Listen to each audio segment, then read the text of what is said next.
Hi guys, we're going to do a lesson about blackout poetry and using old library books and or an old magazine to create them. It's National Poetry Month in April, and your librarian will probably have some really cool poems and poetry books for you to read. I'm going to use an old library book that was in the trash and I love, and I've been creating blackout poetry throughout the book and my other upcycled book as we go. So I'm going to share those with you guys. So this one, basically what you want to do is skim through it and come to a page where you find some words that jump out at you, or maybe a picture that jumps out at you, and you can pick out words that are poetic or descriptive, and those would be maybe adjectives or colors or things like that. In this book there are comics, and so I went through and picked out some fun comics that I liked, and I'm planning to go back and decorate those and maybe color them in. But for now I wanted to share with you how I started with this particular one back here. And I'm calling the poem Nameless Campers, which is kind of funny. So I got that name because of the last few words in this paragraph, Nameless Campers. And basically what you do is take a black marker. Sharpie is great, but if you don't have Sharpies, you can use a regular marker, or you can even use a black crayon.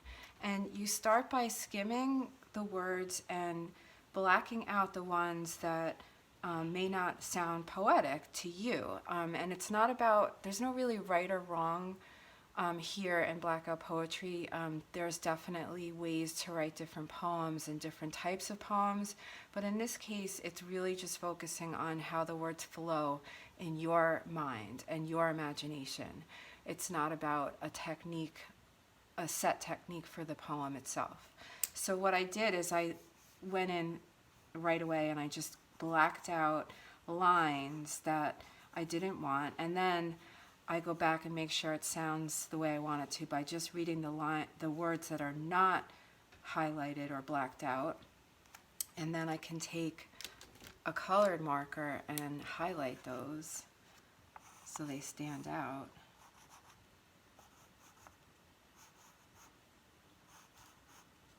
And then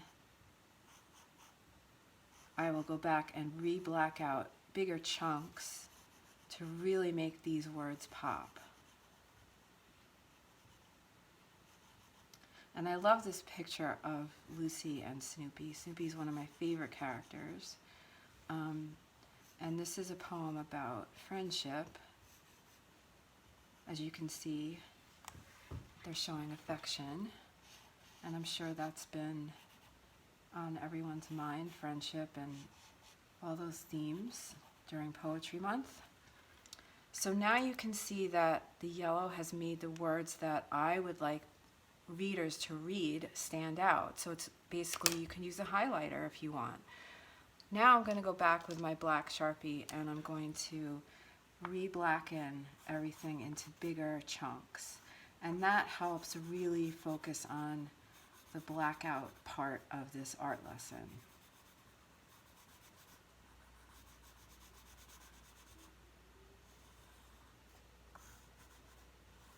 And you can practice this on a newspaper article or something else that maybe jumps out at you.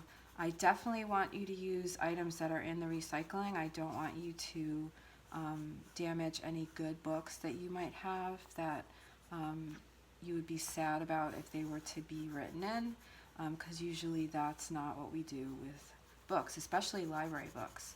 But these I received from our librarian as upcycled books, and it's been great using them and exploring them. So make sure your book is a book that you're happy with not reading again.